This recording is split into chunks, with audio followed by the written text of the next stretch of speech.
Hey guys, as prices continue to increase across a broad range of spending categories, many Americans are finding that their paychecks aren't going as far as they used to. That's probably because in the last year, June, as measured by the Consumer Price Index, inflation rate was standing at a whopping 9.1%, the highest it's been in the over 4 decades. So what has given rise to higher prices at the gas pumps and your local grocery store? Well, there are a variety of different causes, from international conflict to changes in what consumers purchase. But before this video, guys, please like this video and subscribe to my channel, as it keeps me motivated to create these videos for you guys.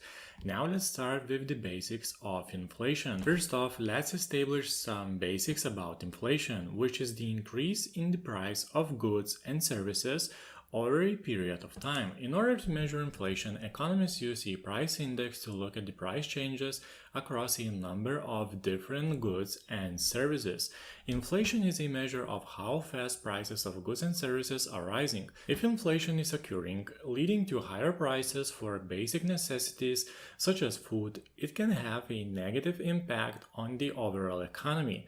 Inflation can occur in nearly any product or service, including need-based expenses such as housing, food, medical care, and utilities, as well as expenses such as cosmetics, automobiles, and jewelry. Though there are many different indices, the Consumer Price Index, or CPI, is one of the most popular ones, measuring price changes within a theoretical basket of goods and services for consumers, including food, apparel, and automobiles. Although the Federal Reserve uses a different price index to measure inflation, the Personal Consumption Expenditures, or PCE index, which similarly measures price changes among goods and services. Lastly, the core inflation rate refers to an index that excludes volatile spending categories such as food and energy, and can be a useful index for economists since food and energy prices can fluctuate significantly. Now, what's considered healthy inflation rate? Central banks of developed economies, including the Federal Reserve in the US, always monitor inflation. The Fed has an inflation target of approximately 2% and adjusts monetary policy to combat inflation if prices rise too much or too quickly. Inflation can be a concern because it makes money saved today less valuable tomorrow. Inflation erodes a consumer's purchasing power and can even interfere with the ability to retire. For example, if an investor earned 8% from investments in stocks and bonds, but the inflation rate was 9%, the investor actually lost 1% in real terms. Now let's talk about what causes the inflation. Actually, there are many causes of inflation. The current high inflation rate can be attributed to many different factors, many of which are a result of the COVID-19 pandemic. Rising prices may be attributed to three general causes: increase in household demand and supply chain shortages due to the pandemic, the war in Ukraine, and the presence of a strong labor market. Generally, the inflation story goes something like this. At the start of the pandemic, consumers began spending less because of lockdowns and in turn started saving more. Then, when COVID-19 restrictions eased, people started spending more again, especially online. Companies, however, couldn't keep up with this increased consumer demand. Many of them had reduced production because of the pandemic and experienced shipping delays as well as shortages in labor and key inputs. The result of all these things: higher prices for most goods and services. While price increases were seen across multiple categories, some of the largest price hikes occurred in gasoline, shelter, and food.